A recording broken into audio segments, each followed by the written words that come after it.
Yeti Rahayu Pakimbangan Peradaban Islam pada Pemerintahan Abbasiyah. Assalamualaikum warahmatullahi wabarakatuh. Saya Tirayu dari Akuntan Syariah 2. Di sini saya akan menanggapi video dari Bapak Abdul Wadud Nafis selaku dosen mata kuliah Peradaban Islam. Pada pertemuan kali ini kita akan membahas tentang perkembangan peradaban Islam pada pemerintahan Abbasiyah.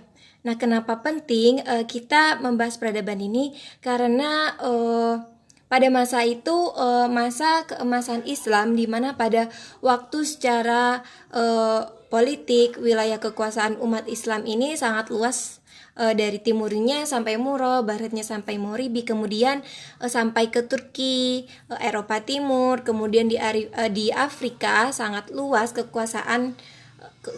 kekuasaannya, kemudian dari bidang ilmu, bidang ekonomi, rakyat itu sejahtera, mencapai pada puncaknya, terutama pada pemerintahan Harun Ar-Rasyid. Ini tidak ada satupun yang mau menerima zakat. Nah, artinya ini semua orang itu sampai tingkatan muzaki bukan mustahil itu, dan sisi ilmu pengetahuan ini berkembang dengan baik. Nah, baik itu ilmu fikih, sampai puncaknya itu muncul mazhab-mazhab yang empat. Kemudian dalam ilmu hadis itu lahirnya kitab-kitab hadis, mulai dari pusat Imam Ahmad sampai Imam At-Tirmizi, begitupun ilmu tasawuf. Dan juga tidak kalah pentingnya ini filsafat itu berkembang dengan baik di Mekah. Lebih jelasnya itu mari kita pelajari satu persatu, maka lebih jelas dikaji bersama-sama tentang peradaban Islam pada zaman pemerintahan Abbasiyah yang cukup gemilang ini. Nah, yang pertama itu berdirinya pemerintahan Abbasiyah. Kapan berdirinya? Lalu bagaimana pemerintahannya? Nah, pemerintahan Abbasiyah itu didirikan oleh Abdullah As-Saffah Muhammad bin Ali bin Abdullah bin Al-Abbas. Nah, dilahirkan pada tahun 104 Hijriah dan meninggal pada tahun 136 Hijriah. Pendirian dinasti ini dilatar belakangi kaum Abbasiyah merasa berhak memimpin umat Islam dibandingkan Bani Umayyah. Karena mereka merupakan keturunan Bani Hashim yang secara nasab itu lebih dekat dengan Nabi Muhammad SAW. Ada tiga poros utama dalam mendirikan dinasti Abbasiyah, yaitu Humayyah Yordania dijadikan pusat perencanaan Kufa at-Ira sebagai kota penghubung, dan Khurasan itu sebagai kota pergerakan praktis. Kemudian peradaban yang dikembangkan oleh khulafa Abbasiyah. Yang pertama yaitu ada Abdul Abbas As-Saffah pada tahun 132 sampai 136 Hijriah atau 749 sampai 754 Masehi. Nah,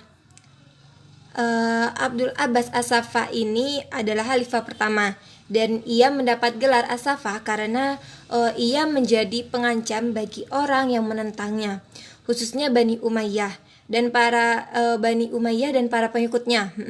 Kufah ini merupakan pusat gerakan Bani Abbasiyah. Selanjutnya ia meninggalkan Kufah menuju daerah Anbar, sebuah tempat di pinggiran Sungai Eufrat yang dikenal dengan Hasimiyah yang dijadikan pusat pemerintahan. Selama kepemimpinannya itu ia tidak terlalu fokus menaklukkan daerah lain karena pertempuran di kawasan Turki ini dan Asia Tengah terus bergolak. Nah, terus lagi karena kesibukannya mengurus masalah internal untuk menguatkan pilar-pilar negara yang saat itu belum sepenuhnya selesai. Nah, kemudian ia meninggal di kota Hasimiyah karena sakit pada tahun 136 Hijriah atau 136 Hijriah Pada saat itu usianya sekitar 33 tahun. Nah, sebelum ia meninggal, ia menunjuk saudaranya Abu Ja'far Al-Mansur untuk menggantikannya. Kemudian yang kedua digantikan oleh Abu Ja'far Al-Mansur ini memimpin pada tahun 136 sampai 158 Hijriah. Nah, ia memimpin sekitar 22 tahun. Ada 8 kebijakan yang dilakukan oleh Abu Ja'far. Yang pertama yaitu pada tahun 762 Hijriah memindahkan ibu kota dari Damaskus ke Hashimiyah. Kemudian dipindahkan lagi ke Baghdad. Di dekat Ctesifon bekas ibu kota Persia. Yang kedua yaitu membentuk lembaga protokol negara dan sekretaris negara. Yang ketiga ada membentuk kepolisian negara dan membenahi angkatan bersenjata. Yang keempat ada mengangkat sejumlah personil untuk menduduki jabatan lembaga eksekutif dan yudikatif. Dan yang kelima di bidang pemerintahan ini membentuk tradisi baru dengan mengangkat Wazir sebagai koordinator departemen. Dan yang keenam menunjuk Muhammad bin Abdurrahman sebagai hakim. Dan yang ketujuh menambah tugas jawatan pos untuk menghimpun seluruh informasi di daerah-daerah.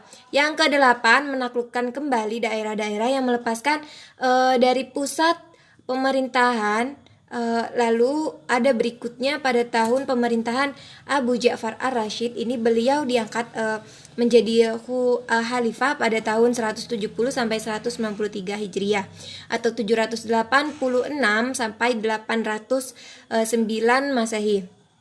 Yang dilakukan Abu Ja'far ini yang pertama yaitu ia belusukan datang ke kampung-kampung mendengarkan langsung dari masyarakat apa permintaan masyarakat. Ia kemudian melakukan sesuai dengan kepentingan masyarakat. Dan yang kedua yaitu ada sangat memperhatikan ilmuwan dan budayawan. Yang ketiga yaitu sangat sulit mencari orang untuk memberikan zakat, infak, sedekah. Kemudian yang keempat ada semua masyarakat ini merasa aman untuk keluar. Dan yang kelima yaitu sangat mementingkan sarana dan prasarana. Yang keenam yaitu sangat giat menerjemahkan buku-buku asing. Dan yang ketujuh pada masa pemerintahannya ini kesejahteraan sosial, kesehatan, pendidikan, ilmu pengetahuan, kebudayaan serta kesusastraan ini berada pada masa keemasannya. Nah, pada masa inilah negara Islam menempatkan dirinya sebagai negara terkuat dan tidak tertandingi. Selanjutnya pada pemerintahan Abu Ja'far Abdullah Al-Ma'mun, ia memimpin pada 198 sampai 218 Hijriah. Yang pertama yaitu pertanian, perkembangan pesat. Pertanian ini berkembang pesat. Kemudian yang kedua kafilah-kafilah ini datang menjadi ramai. Datang kembali ramai. Yang ketiga, lintas dagang dengan Tiongkok melalui daratan tinggi, dan jalur laut dari Teluk Persia kembali ramai. Kemudian yang keempat, menyediakan dorongan kuat kepada pengetahuan ilmu kedokteran, matematika, filsafat. Yang kelima ada menerjemahkan buku-buku Plato dan dari Aristoteles. Dan yang keenam yaitu pernah mengirim utusan kepada Raja Roma Leo Armenia untuk mendapatkan karya ilmiah Yunani kuno dan diterjemahkan ke bahasa Arab. Lalu yang ketujuh wilayah Islam ini terus bertumbuh. Lalu ada runtuhnya pemerintahan Abbasiyah. Itu ada dua karena faktor internal dan eksternal. Yang faktor internalnya karena mayoritas khalifah Abbasiyah ini periode akhir lebih mementingkan urusan pribadi dan melalaikan tugas kewajiban mereka terhadap negara. Yang kedua yaitu luasnya wilayah kekuasaan kerajaan Abbasiyah ini, sementara pada komunikasi pusat dengan daerah itu sulit dilakukan. Yang ketiga ada permusuhan antara kelompok suku dengan kelompok agama. Yang keempat, merajalela korupsinya di kalangan pejabat kerajaan. Dan yang kelima, semakin kuatnya pengaruh keturunan Turki mengakibatkan kelompok Arab dan Persia menaruh kecemburuan atas posisi mereka. Kemudian ada faktor eksternal.